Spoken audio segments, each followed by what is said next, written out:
नमस्कार दोस्तों, मैं हूं राम प्रकाश और स्वागत है आपका एंटरटेनमेंट जंक्शन के 13वें एपिसोड में।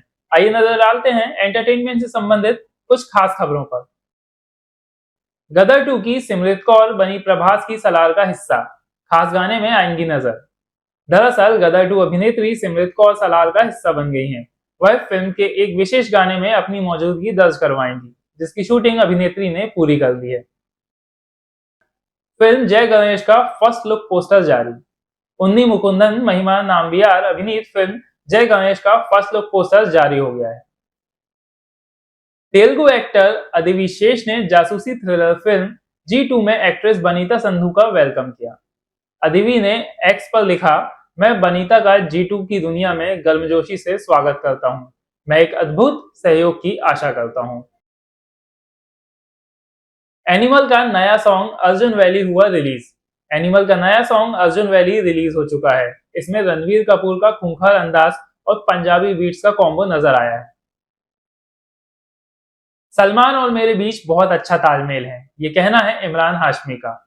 टाइगर 3 में आतिश का किरदार निभाने वाले इमरान हाशमी को लगता है कि वह नायक सलमान खान के साथ अच्छे लगते हैं, भले ही उन्होंने पहली बार मनीष शर्मा निर्देशित फिल्म में साथ काम किया है। तो दोस्तों, एंटरटेनमेंट से संबंधित खबरों में इतना ही। आइए चलते हैं आज के इंटरव्यू सेगमेंट में। नमस्कार दोस्तों, स्वागत है आपका एंटरटेनमेंट जंक्शन के इंटरव्यू सेगमेंट में। आवाज का इनकी क्या कहना, ये अद्भुत धुन की तरह सुरीली है। आवाज का इनकी क्या कहना, ये अद्भुत धुन की तरह सुरीली है। बसी है हर दिल में हर घर में, ख्याति इनकी संगीत की तरह फैली है। दोस्तों, आज हम जिनसे मिलने जा रहे हैं, इनके द्वारा गाया गाना स्वयं देश के प्रधानमंत्री नरेंद्र मोदी जी द्वारा पोस्ट किया गया है। आइए बात करते हैं दिव्यांश मेहता जी से, जिन्हें आप काके के नाम से भी जानते हैं। दिव्यांश जी, बहुत कैसा बहुत लग रहा शुक्रिया है राम जी आपको? आपका, आज मुझे यहाँ बुलाने के लिए आपके न्यूज़ चैनल में। बहुत ही अच्छा लग रहा है यहाँ पर आके, और कोशिश करता हूँ कि जो भी आज के सवाल होंगे आपके, वो बेहतर से बेहतर वे में कन्वे कर पाऊँ। आपने अपने करियर की शुरुआत कैसे की? करियर की शुरुआत तो घर से ही हुई मेरे।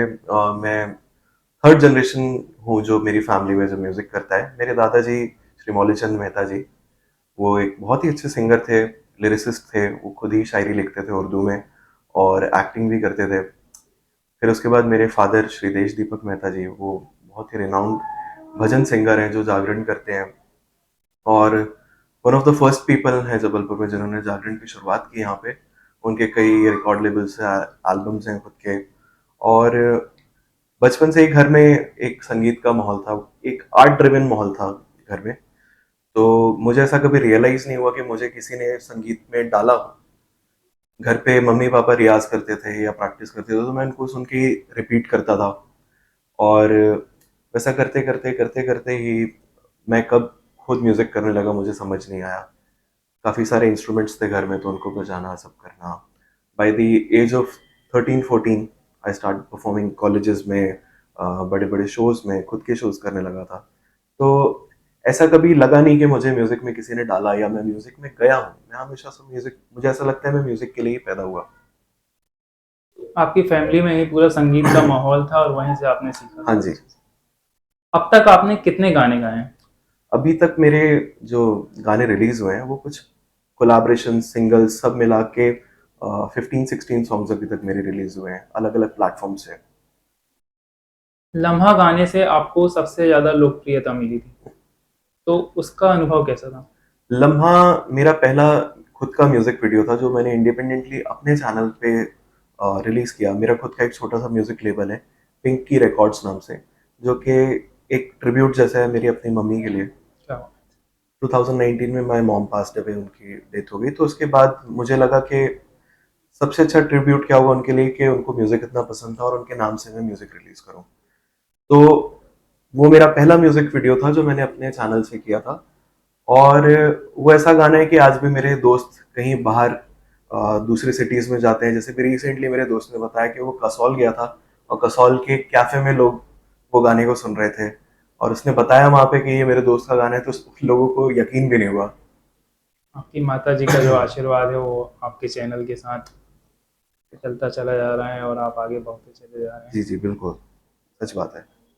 हर घर में तिरंगा जो गाना आपने गाया है, उसे खुद देश के प्रधानमंत्री नरेंद्र मोदी जी ने पोस्ट किया है, तो उसका अनुभव कैसा था? बहुत ही अच्छा अनुभव था। मुझे तो ये पता भी नहीं था कि मैं ये गाना गा रहा हूँ, ये इतने बड़ी जगह से आने वाला है। इट वॉज जस्ट लाइक, मैं जैसे कैंपेन्स करता हूँ, जैसे एमपी के कैंपेन किए या नेशनल कैंपेन्स किए, तो वो कैंपेन जैसा ही था। और 2 या 3 दिन के अंदर हमने उस गाने को फिनिश किया था। मैंने, गौरव चैटर्जी जी ने और मेघा बाली जी ने। तो ये हमारी टीम ने एक इनिशिएटिव लेके उसको 2 या 3 दिन में, डेडलाइन में उसको खत्म किया। और कहीं ना कहीं एक आभास था कि इसका बहुत ही अच्छा एक अंजाम होने वाला है, बहुत ही अच्छा होने वाला है। इतने कम समय में वो इतना अच्छा बन गया। और मुझे याद है कि वो पूर्व संध्या थी 15 अगस्त की। मैं एक शो के लिए निकल रहा था, हमारे मेयर श्री जगत बहादुर अन्नू जी जो शो ऑर्गेनाइज करते हैं वहां मुझे गाना था, और मैं घर से निकल ही रहा था, तैयार हो रहा था, और मुझे एक नोटिफिकेशन आया कि Shri Narendra Modi ji has tagged you in Instagram reel.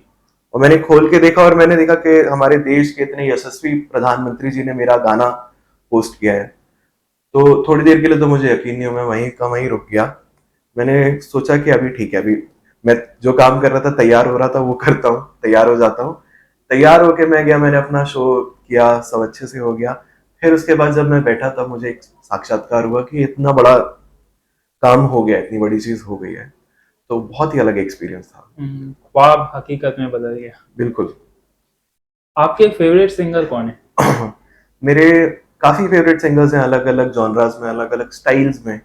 पर अगर मैं बोलूँ कि दिल के जो सबसे पास है, जिनसे मैंने बहुत ज्यादा इंस्पिरेशन लिया है, बहुत ज्यादा सीखा हूँ, कहीं ना कहीं मेरी गायकी में भी दिखता है, तो वह है के साहब। और भी सिंगर्स हैं, नुसरत फतेह अली खान साहब हैं, जिनकी कव्वाली का तो कोई तोड़ नहीं है। मुझे सबसे ज्यादा जिनकी सॉन्ग राइटिंग पसंद है, वो जॉन मेयर है, जिनकी song writing style of playing से मैं बहुत प्रभावित हुआ।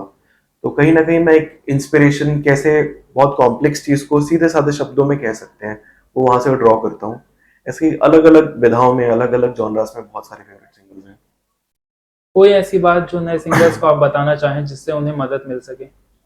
नए सिंगर्स को मैं यही बोलना चाहूंगा कि आज का जो जमाना है, वो टेक्नोलॉजिकली बहुत एडवांस्ड हो गया है। लोग घर से निकल के काम करने के बजाय घर में रह के काम करना पसंद कर रहे हैं। ये कोविड के बाद से काम करने के थोड़े से ट्रेंड बदल रहे हैं, और उसके पहले से भी खैर, ये आज के ज़माने में बहुत ज़रूरी है कि हर एक इंडिविजुअल जो म्यूज़िक करना चाहता है, चाहे वो म्यूज़िक अरेंजर हो, म्यूज़िक प्रोड्यूसर हो, म्यूज़िक डायरेक्टर हो, खुद कंपोज करता हो, खुद गाता हो, खुद लिखता हो, उसको ये बहुत ज़रूरी है कि उसके पास एक डिजिटल ऑडियो वर्क स्टेशन होना चाहिए। डिजिटल ऑडियो वर्क स्टेशन का मतलब होता है कि हमारे लैपटॉप में हमारा खुद का सॉफ्टवेयर, जिससे हम म्यूज़िक कर सकते हैं, बना सकते हैं, या रिकॉर्ड करके किसी को भेज सकते हैं। जैसे मेरा खुद का भी काम करने का प्रोसेस है। मैं ये चाहता हूँ कि अगर मैं किसी काम को कर रहा हूँ, तो मुझे एक मीटिंग शेड्यूल ना करनी पड़े, और मुझे किसी का वेट ना करना पड़े। और ऐसा ना हो कि मुझे अगर कोई पर्टिकुलर इंस्ट्रूमेंट बजवाना है, या मुझे कोई पर्टिकुलर इंसान से वो इंस्ट्रूमेंट बजवाना है, तो मुझे उसको फिजिकली बुलाना पड़े, या मुझे उसका इंतजार करना पड़े। तो आजकल ये होता है कि मैं अपने घर से काम कर रहा हूँ, मेरे साथ जो काम करने वाले लोग हैं, उनके पास भी अपने अपने वर्क स्टेशन है। मैं उन्हें अपना गाना रिकॉर्ड करके भेजता हूँ, वो अपना अपना इंस्ट्रूमेंट बजा के मुझे फाइल्स भेज देते हैं, और डिस्टेंस से काम हो सकता है। दूसरी चीज ये होती है कि कन्वीनियंट तो ये है ही, उसके ऊपर से आपकी समझ बढ़ती है कि आप आज की दुनिया में काम कैसे हो रहा है। तो आप कभी भी किसी भी स्टूडियो में जाते हैं, या किसी भी नए इंसान के पास काम करने जाते हैं, तो आपके लिए कोई अननोन वाटर्स नहीं होते वो चीज, वो आपके लिए एक होम ग्राउंड जैसा होता है, कि ये तो चीज ठीक है, मैं घर पे भी करता हूँ, मैं घर पे भी खुद को रिकॉर्ड करता हूँ, मैं घर पे भी अपना काम करता हूँ, यहाँ कुछ अलग नहीं हो रहा है।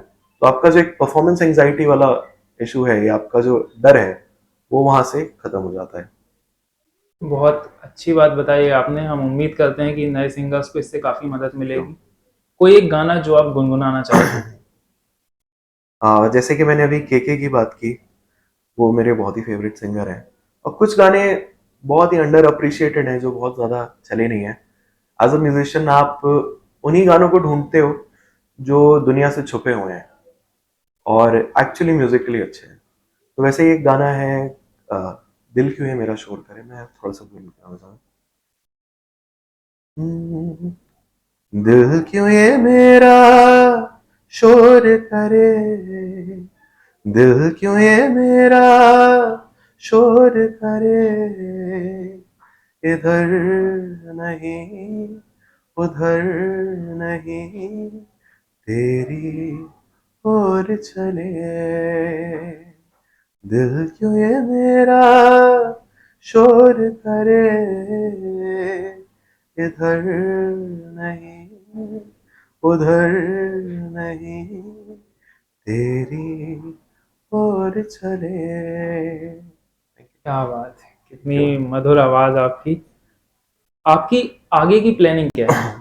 आगे की प्लानिंग यही है कि आजकल जैसे इंडस्ट्री बहुत ही ग्लोबलाइज्ड हो गई है, तो मैं चाहता हूँ कि मेरा music not just India, globally लोगों तक पहुंचे, जो कि अभी एक छोटे स्तर पर हो रहा है, पर मैं उसे चाहता हूँ कि वो बहुत बड़े लेवल पर हो। और वो होने के बाद चाहे वो इंडिपेंडेंट माध्यम से हो, चाहे वो बॉलीवुड के माध्यम से हो, चाहे किसी दूसरी इंडस्ट्री के माध्यम से हो, उसके होने के बाद मैं चाहता हूँ कि मैं अपने बैंड के साथ, जिन लोगों के साथ मैं हमेशा से म्यूजिक करता हूँ या आगे करना चाहता हूँ, उनको लेकर मैं नेशनली इंटरनेशनली टूर कर सकूँ, ट्रैवल कर सकूँ, अपने खुद के शोज कर सकूँ, ज्यादा से ज्यादा लोगों के बीच अपना म्यूजिक कर सकूँ और बहुत लंबे समय तक वो काम कर सकूँ जो मुझे सेटिस्फैक्शन देता है। ऐसा कोई गाना जो आपके दिल के बहुत करीब है? दिल के बहुत करीब तो बहुत गाने हैं। मेरे फादर रफ़ी साहब के बहुत बड़े फैन हैं, और कहीं भी अगर रफ़ी साहब की बात ना हो म्यूजिक के चलते, इंडियन म्यूजिक के चलते, तो वो महफिल पूरी नहीं है। रफ़ी साहब का एक गाना है, एहसान तेरा होगा मुझ पर, मुझे बहुत पसंद है, दिल के करीब है। जी, तो आप गुनगुनाना चाहेंगे इस गाने को? थोड़ा सा मैं सुना देता हूँ।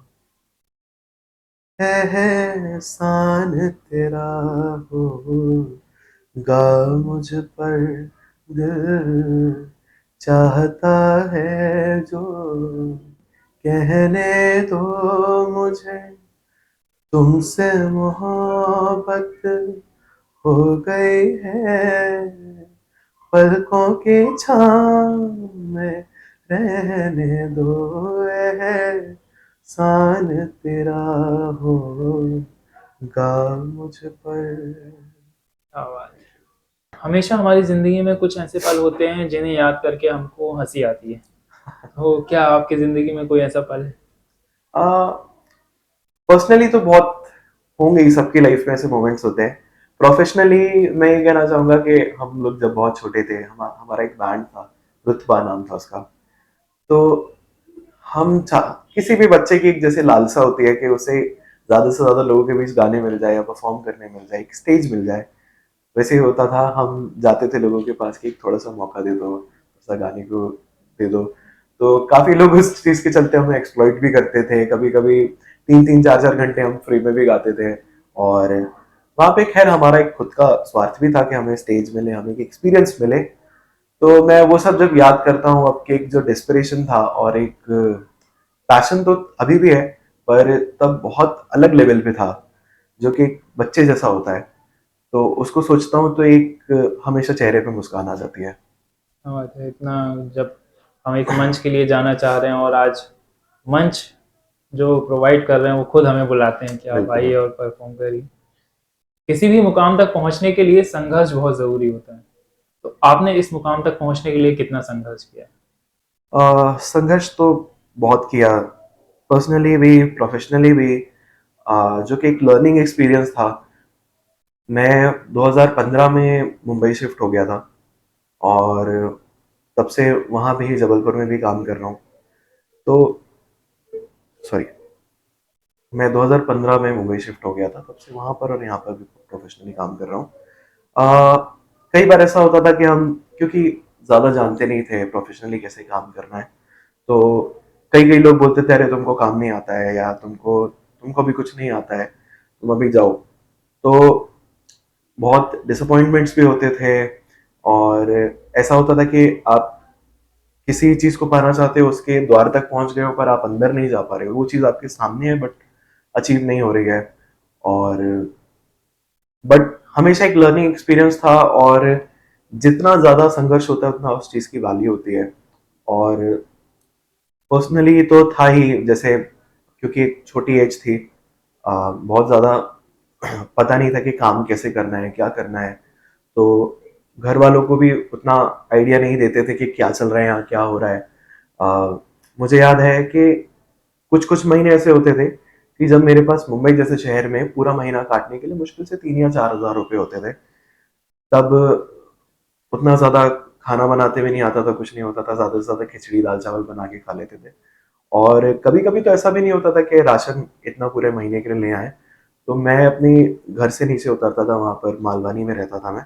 तो वहां पर एक आदमी दोपहर को स्टॉल लगाता था, और वहाँ के जो लोकल मछुआरे होते थे उनके लिए वो थोड़ा थोड़ा खाना लेके आता था बना के। तो वो 20 या 25 रुपए में आपको 2 रोटी, एक ऐसी पतली सी जेल वाली दाल और सब्जी देता था। तो वो खाना करीब करीब मैंने 5 से 6 महीने खाया वहां पर। और ये बात आज तक मेरे घर वालों को भी नहीं पता है। आज क्योंकि ऐसा सवाल आया तो मैं आपसे यहाँ शेयर कर रहा हूँ। इतनी ऐसी बात जो आपने किसी को नहीं बताई वो आप इस शो पे बता जी। रहे हैं, बहुत बड़ी बात है। और कई बार होता है कि हमारे पास पैसे कम रहते हैं, हम दूसरी सिटीज में रहते हैं, तो मैनेज करना पड़ता है कि हाँ, हाँ अपनी लाइफस्टाइल में चेंज ला के आए। अंततः at the end of the day it's all worth. आप जो भी स्ट्रगल कर रहे हो, अगर आपके अंदर पैशन है, आप उस चीज को अचीव करते हो, आप धीरे धीरे जैसे वो आपको वो चीजें मिलने लगती हैं, तब आपको रियलाइज होता है कि वो जितना भी मुश्किलें थी, वो जितना भी स्ट्रगल था, इट्स ऑल वर्थ इट। तो कभी भी स्ट्रगल करने से घबराना नहीं चाहिए। और जब उसका रिवॉर्ड मिल जाए तो फिर तो खुशी दोगुनी हो बिल्कुल, जाती है। बिल्कुल। आपकी फेवरेट फिल्म कौन सी है? फेवरेट फिल्म, वैसे तो आ, मैं बहुत कॉम्प्लेक्स मूवीज हॉलीवुड की, इनसाइड लोइन डेविस और इस टाइप की मूवीज, हजारों ख्वाहिशें ऐसी देखता हूँ, पसंद करता हूँ, जहाँ पे मुझे फिलोसफिकल एक वो मिले। लेकिन at the end of the day आपको फिल्में वही पसंद आती हैं जो आपके मन को थोड़ा सा सुकून दें, आपको एक फील गुड एहसास दें। वैसे एक साउथ इंडियन मूवी है डियर कॉमरेड। तो जब फेवरेट मूवी की बात आती है तो मुझे वही पसंद है। कभी भी किसी भी मौके में, मैं चाहे खाना खा रहा हूँ, चाहे बोर हो रहा हूँ, मैं उस मूवी को लगा के बैठ सकता हूँ और अपना काम कर सकता हूँ। एक छोटा सा रैपिड फायर गेम खेलेंगे हम, जिसमें श्योर। आपके पास दो ऑप्शन होंगे और आपको एक सिलेक्ट करना है। आउटडोर आउटडोर गेम्स या इंडोर गेम्स? इंडोर गेम्स, हमेशा से मैं इंडोर गेम्स ही पसंद करता था। इंडोर गेम्स में मैं थोड़ा बहुत चेस खेलता हूँ, ऑनलाइन या ऑफलाइन। बॉलीवुड और Hollywood? In terms of music Bollywood, in terms of film making Hollywood, यही मेरा टेक है। क्या खास लगता है आपको हॉलीवुड में? हॉलीवुड की फिल्म में ये रहता है कि जो भी उनको दिखाना होता है, जो प्रेजेंट करना होता है, उसको वो टोन डाउन नहीं करते हैं। हिंदी मूवीज में जो भी स्टोरी होती है या जो डायरेक्टर दिखाना चाहता है, उस चीज को बहुत टोन डाउन किया जाता है, उसको ऐसे लेवल पे लाया जाता है कि वो अ, सबको समझ में आए। पर कहीं ना कहीं मुझे वो मॉक करने जैसा लगता है कि आप इंडियन ऑडियंस को इतना बेवकूफ समझ रहे हो कि उनको शायद कॉम्प्लेक्स चीजें समझ नहीं आएंगी। क्लासिकल सिंगिंग और western singing? Indian classical singing, classical तो वेस्टर्न क्लासिकल भी होता है, पर इंडियन क्लासिकल हमारे पास एक इतना ही बड़ी धरोहर है। जिसने इंडियन क्लासिकल सीख लिया वो दुनिया का हर तरह का म्यूजिक सीख सकता है। कोई आपका एक ऐसा गाना जो किसी स्टोरी से रिलेट करता हो? स्टोरी से रिलेटेड एक मेरा गाना भी रिसेंटली मैंने 5 महीने पहले रिलीज किया, जिसका नाम है पता नहीं। तो ये गाना उन फीलिंग्स के बारे में है। ये मैंने लॉकडाउन के समय लिखा था, जब पूरी दुनिया निराश थी, हताश थी, किसी को पता नहीं था कि उसको क्या करना है, वो जिंदगी से क्या चाहता है। हम अपने ही घरों में बंद हो गए थे, हमारे पास करने को भी बहुत ज्यादा कुछ काम नहीं था। तो उस समय में ये गाना 2 लाइन से शुरू हुआ था, जिन वो पंक्तियां हैं कि ठहरे हैं हम यहाँ, जिंदगी चल रही है, क्या चाहता हूं मैं मुझको पता नहीं है। जो यंग जनरेशन है जी। उन्हें आप क्या मैसेज देना चाहेंगे?